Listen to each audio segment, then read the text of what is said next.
she was put into a pretty difficult situation, to say the least. A situation that no mom ever wants to be put into. But I want to share a couple of little stories first. Got a lot of kids in the room, so I want to talk to you guys as well. Share a story with you. You okay with that? If I share a story with you? It's a story. It's about how moms come to the rescue of their kids. Hey, no matter what. Like, you moms are awesome, because it doesn't matter what's about to happen to your kids. You're gonna run into the fire. You're gonna run into the storm. You're gonna fend off anything that comes that's gonna hurt your children, because that's who you are. You're the protector. You're the mama bear, right? You're gonna keep anything and everything away from your kids that might bring them harm. And a few years ago in Mississippi, can you kids spell that, Mississippi? Yeah. Took me a long time. This was last year before I could spell Mississippi. There was a young mom that had 3 boys that was living in a house that was right in the path of a tornado. Tornado was coming right after him. And so this mom, she did what a mom does. She pulled the bed mattress off the bed, and she laid the kids down, and she put the mattress over the kids, and then she laid on top of the mattress. And guess what? That tornado came and destroyed that house. But guess what? The kids were just fine. They were safe, because mom protected them. How cool is that? Mom went into action. Here's another story in Texas. A few years ago in Texas, there was a house that caught on fire. Well, the mom got out of the house, and she found that she had one of her kids with her, but she discovered that 2 of her other kids were still trapped in the house. So here's this mom. She goes into action. This house is on fire. She's got 2 kids that are still in the house. She darts back into that house and pulls those other 2 kids out. And guess what? That house was destroyed by that fire.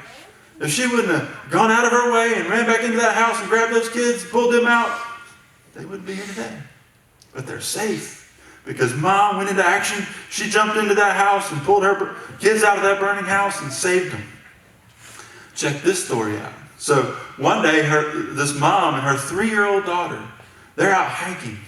This is in Canada. They're out there hiking, having a good old time, just mom and daughter time, just hanging out.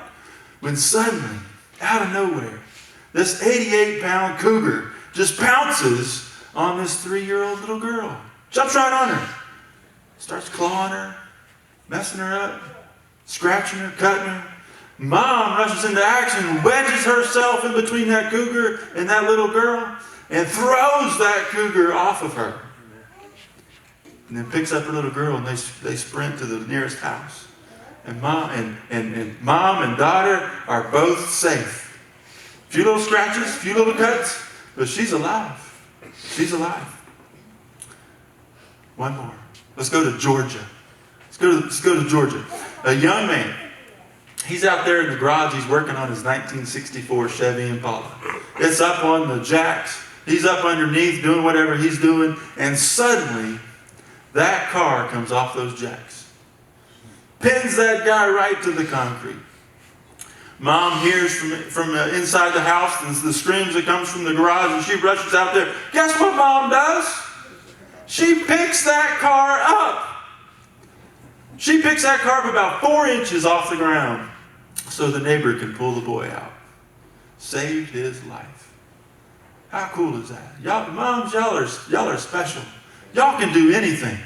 Whatever the moment calls for, you can do it. Run into a burning house, pick up a car, throw off a cat. It don't matter. Y'all will do it. Sometimes I think y'all aren't really in the moment. I don't think you know what's going on, but that doesn't matter. You just jump in, rush in, and do whatever it takes to save your kids. Doesn't matter. Doesn't matter. Well, I got one more story to talk about.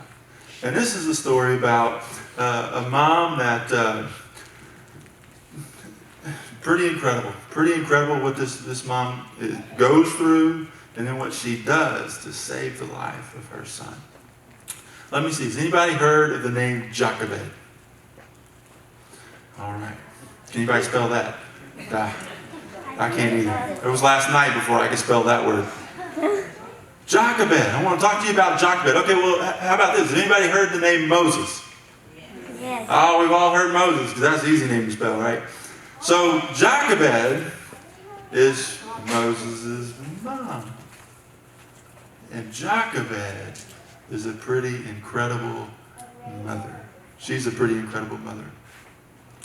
So, listen to this story. Exodus chapter 2, 1 through 10. Now let me set it up. Let me set the story up. All right, so we're back in Egypt. All right, the Israelites are in Egypt. They're in bondage. They're in slavery, and they're getting just worked to death. And they're crying out to God to come in and rescue them and save them. And this is years. It says a couple of generations after Joseph passes away, and it says that the Pharaoh, because Joseph had a lot of favor on his life, right? He was second in command in all of Egypt. He had favor. He had favor. Well, it says this new Pharaoh has no idea who Joseph is. And he gets a little bit scared because the Israelites are starting to grow. They're multiplying quickly. And he gets this thought in his head, well, what if they turn against us when we go to war and they start fighting the war with our enemy? We'll be destroyed. And so he comes up with this idea. Well, from now on, every newborn male has to be tossed into the Nile River. Mom, think about that for a second. Could you do that?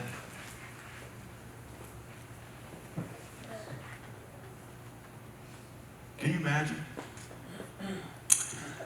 7 o'clock in the evening, you're getting ready to go to bed, and all of a sudden you hear this scream, this splash.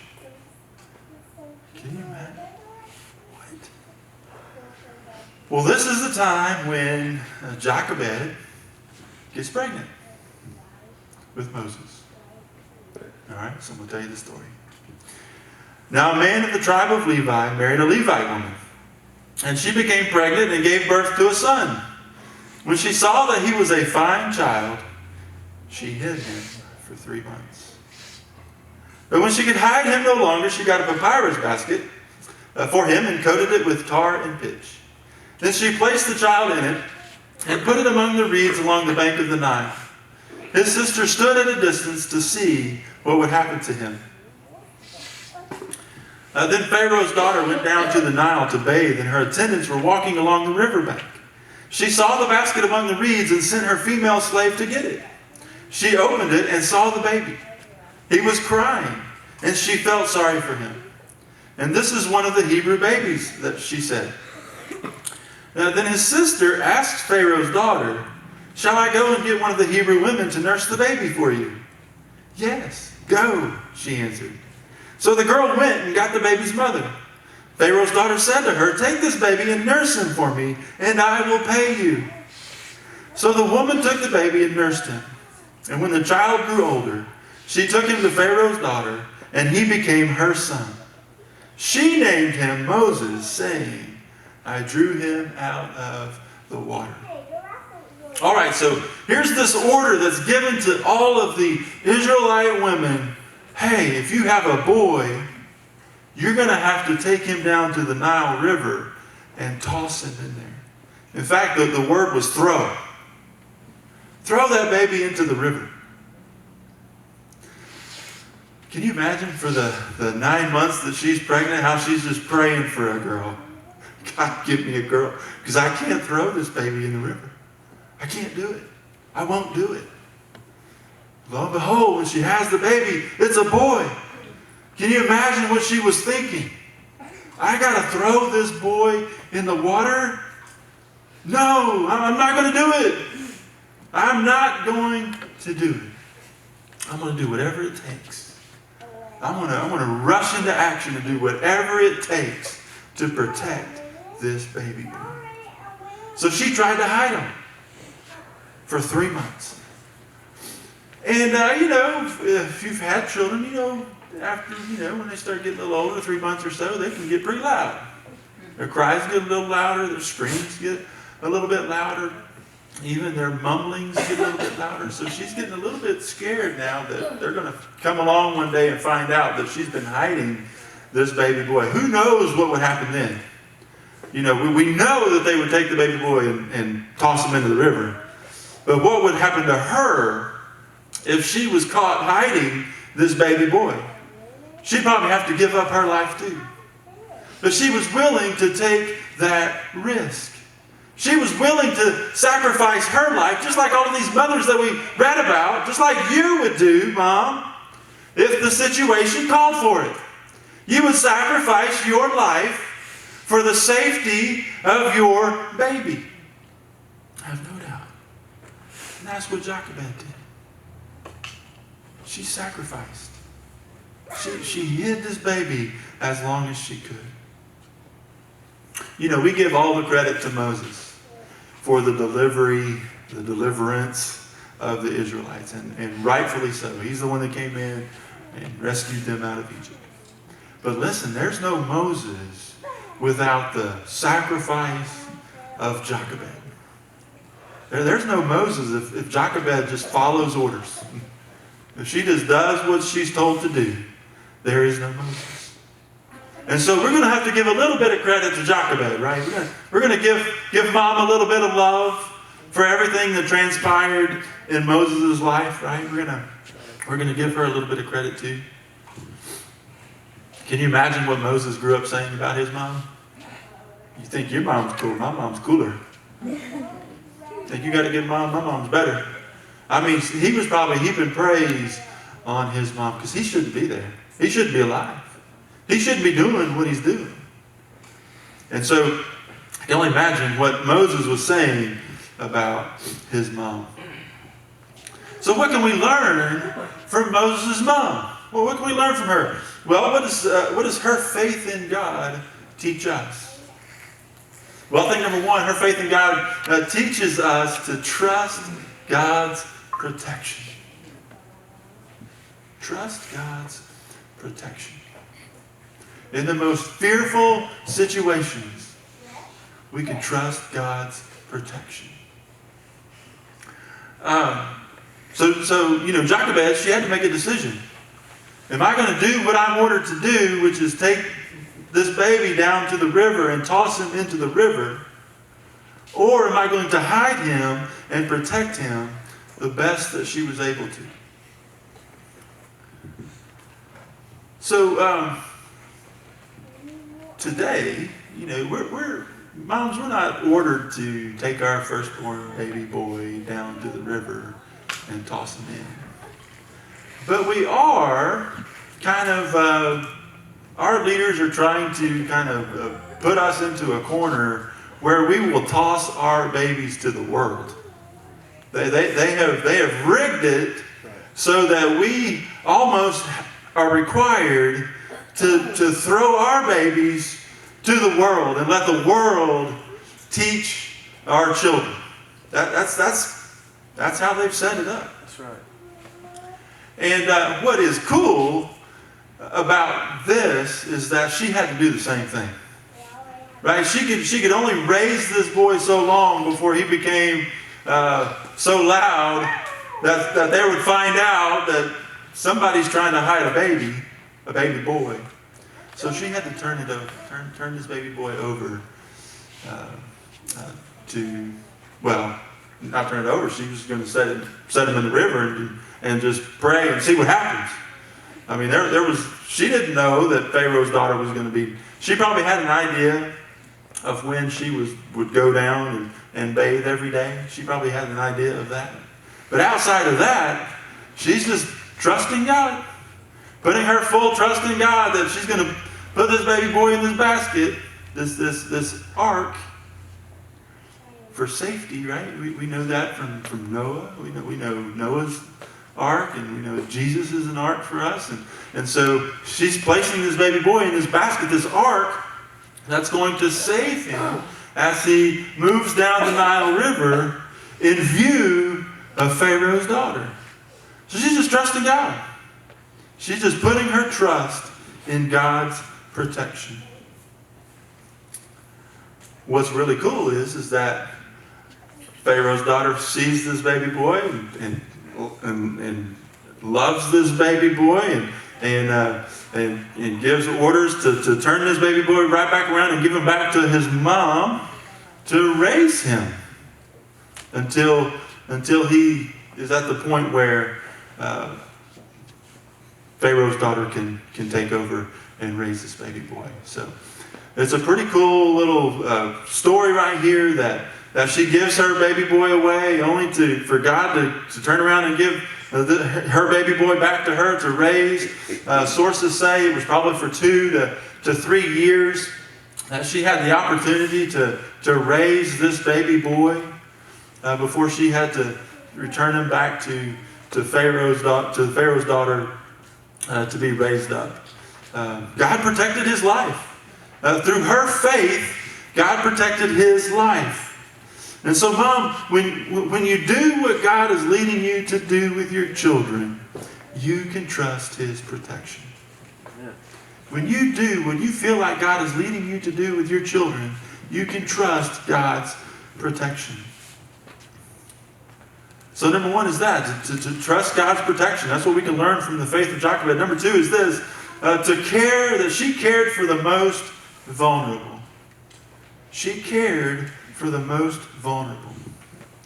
When she stood up to protect her baby, God gave her the opportunity to raise him for a few years.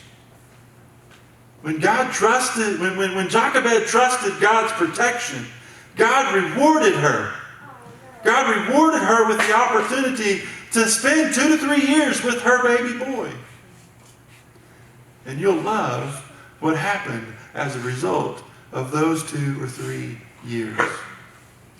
Not only that, she was raising this baby boy under the protection of the royal family.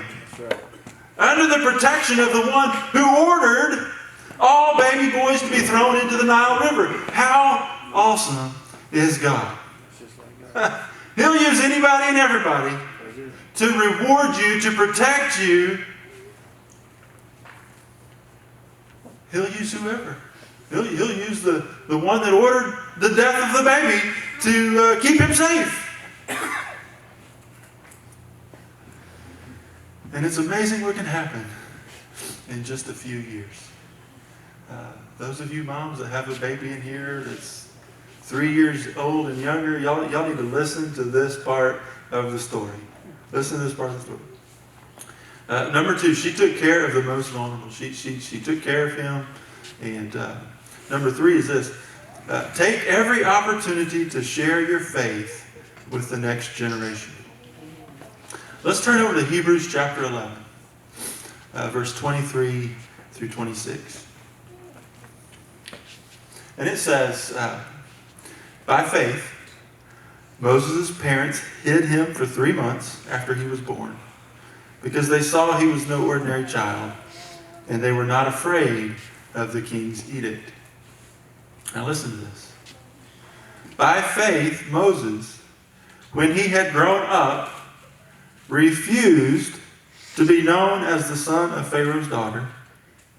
He chose to be mistreated along with the people of God rather than to enjoy the fleeting pleasures of sin. He regarded disgrace for the sake of Christ as of greater value than the treasures of Egypt, because he was looking ahead to his reward. I hope you caught that. Because think about this for just a second. Jochebed had 3 years. 3 years to train up Moses.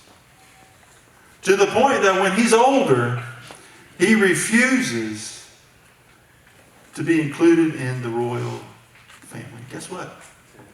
When Pharaoh's daughter adopted him and made him her son, he was in line to become Pharaoh.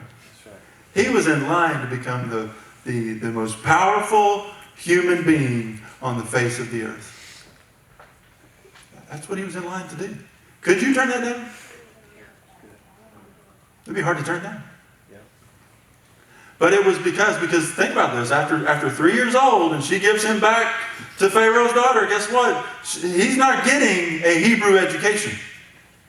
He's not getting a Hebrew history lesson. He's getting all things Egypt. Think about where our kids are going. They're getting all things world. They're not getting anything spiritual, biblical, anything. That's good. But guess what? That doesn't matter. It doesn't matter. If while your baby, your 2-year-old baby, your 3-year-old baby, your 1-year-old baby is at home, and you can speak life into this baby, you can share about the heritage of this baby's birth and line and life, and if you can share with this baby about God's love, listen, they'll soak it in. Well, we think a 2-year-old, what can a 2-year-old learn? Everything. Well, they can learn enough that after years and years and years of a worldly education, they can reject it. How cool is that? How awesome is that? Mom, how awesome is that? That's pretty cool. Yeah. Amen. That should blow our minds. That God can take our instruction to a 2-year-old, a 3-year-old, a 4-year-old, a 5-year-old. And then we send them off to school. Well, what does the Bible say? Train up a child in the way he should go. And when they get older, they will return. Trust God. We can trust God for His protection. So take every opportunity to share your faith with the next generation. Because God can do some pretty amazing things when we start pouring into our children how much we love them, how much God loves them. When we start speaking God's word to them. Because Moses refused to be known as the son of Pharaoh's daughter. He refused to be a part of that royal line. He refused to be next in line to be Pharaoh over all of Egypt. He refused. He chose to be mistreated. Can you believe that? He could have had everything. He could have been in control over everybody. And he chose to be mistreated. And listen, mistreated they were. They were. They were working harder than anybody should ever have to work. Longer than anybody should ever have to work. And he chose that. He chose that. So he chose to be mistreated along with the people of God rather than to enjoy the fleeting pleasures of sin. So this is what we can learn from the faith of Jochebed. Number one, we can trust God's protection. When we do what we feel God leading us to do, we can trust God's protection.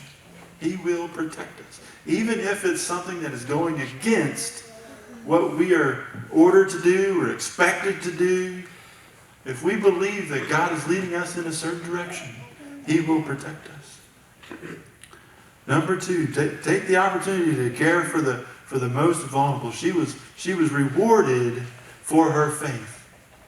She was given the opportunity to be a part of Moses' raising, the most important part. The most important part.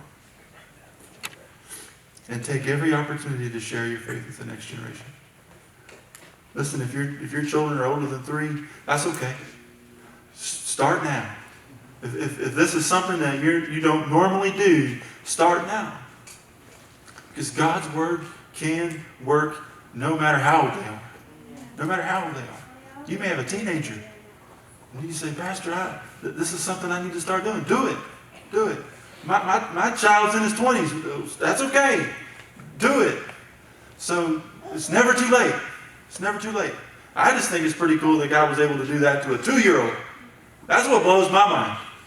So I remember what I was like when I was 2. No, not really. I can't go that far back. He can go back 6 months though, right? He remembers what 6 months. We have that conversation from time to time. That's pretty cool. So that's what we can learn from the faith of Jochebed. And Mom, I hope that's encouraging to you. I hope that you will take that and say, man, I'm going to start putting my trust in God, that He will protect me. He will protect my family, my kids. And I hope that you will do that. I hope that encourages you.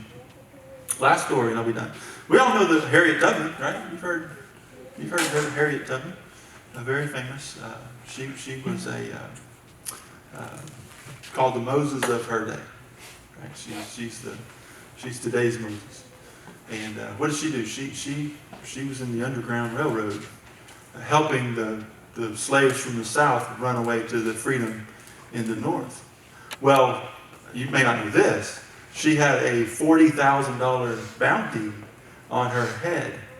So, $40,000 back then was a lot of money. So you can imagine how many people were trying to find her. And it's $40,000. That's a lot of money. And so, but despite that, the Moses of her day did it anyway. She trusted God. She put her faith. She put her trust in God, that He would be her deliverer, that He would be her protector, and that He would give her the strength to do what she was doing. So despite the risk that was involved, she was in there helping these slaves gain their freedom. And just like a mother would do, just like you would do whatever it took to protect your family, to protect your kids, no matter what the risk involved is. You don't know this now, but if you had to, you could lift a car. Yeah. I don't ever want to have to see you try, because that means something's wrong.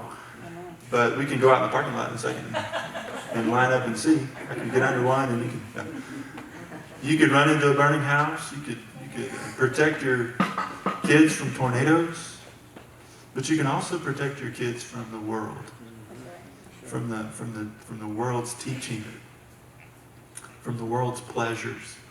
I would love nothing more than to see my kids grow up and say, I don't want that.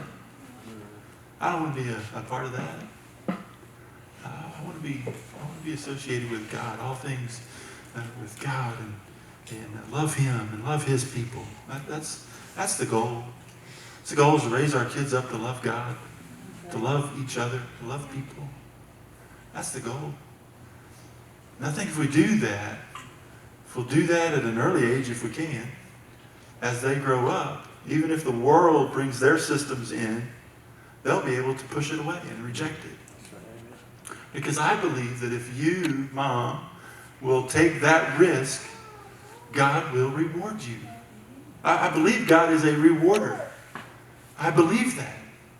And if you will protect your kids from the world, He'll reward you as they grow up and reject the world too. And so I'm encouraging you today to have the faith of Jochebed and just pour life into your kids. Talk about God. Read the Bible. Do all of those things. And see how God rewards that risk. It is a risk. It is a risk today. It's a risk today to teach your kids about God. It is. It is. But do it. God will reward you for it. I want you to bow your head and close your eyes.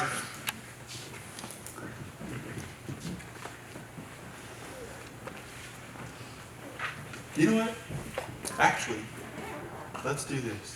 Let's play this little. Is that ready? All right. Let's. Can we turn the light off?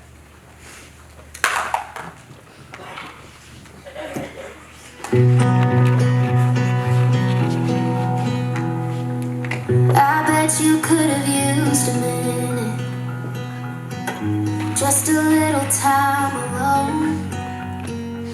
But you let me be your little shadow, following wherever you would go. Then I got a little older, and you gave me space to grow. I don't ever seem to tell you enough, but I want you to know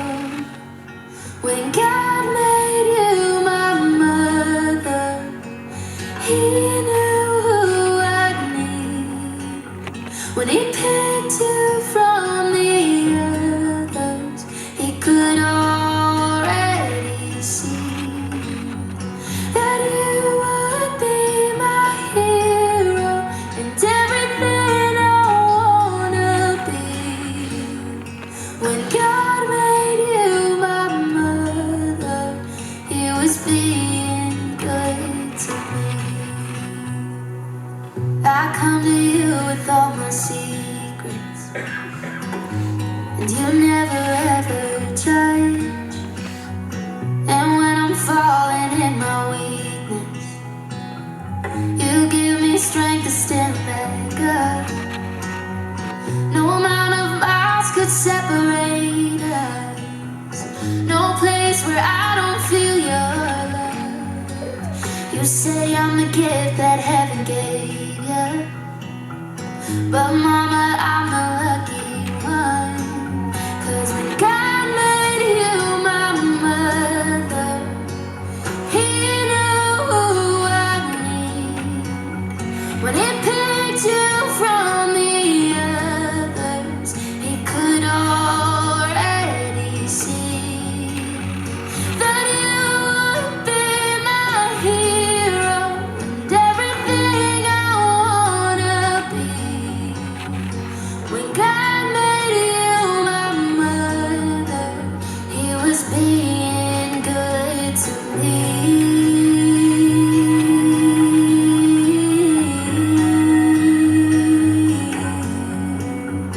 If I'm ever a mother, I wanna be like you. If he picks me from the others, I'm gonna try to fill your shoes. 'Cause mama, you're my hero and everything I wanna be. When God made you my mother, he was being good to me.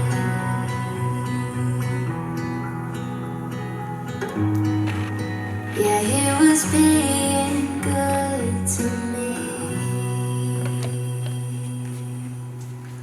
Father, we love you so much. And Father, I just want to thank you for this day, Mother's Day. The opportunity that we have to honor the moms that you've placed into our lives. Thank you for my mom and all that she did for me. And I thank you for my wife and the mother that she is to my children. I thank you for all the moms that are here. I thank you for the life that you've called them to, and the children that you have created just for them to be their mom, to be their hero. And I'm so thankful, Father, for this message and just the story of Jochebed and the risk that she took, but the trust that she had in you. And I pray that for the moms in here, and for all of us, God, that we can trust you. We can put our trust in you, that you will protect us. When we're doing what you've called us to do, we're making decisions that you've called us to make, and making those difficult situations, even in the most difficult of situations, God, that you are there to protect us. And not only to protect us, God, but just how cool it is that you use the very ones that put this order in place to protect this baby. How incredible that is. And Father, it's also beautiful to see the picture of Moses' salvation. God, we saw it right there in the story. When Mom makes the basket and places Moses in the basket, this ark, and sets him in the river. She did what they asked her to do. She placed him in the Nile River. And Father, from there, you saved him. And you allowed him to become royalty. And that's what happens to us. Father, when we call on you for salvation, Father, we become royalty. We become royalty. We become a part of your family. You are the King of Kings and the Lord of Lords. And so, Father, we're so thankful for that. And I'm just going to ask you to stand, and I'm going to ask our altar team to make their way forward. And maybe you're here this morning and you've never placed your trust in God. I'm going to invite you to do that this morning. This same God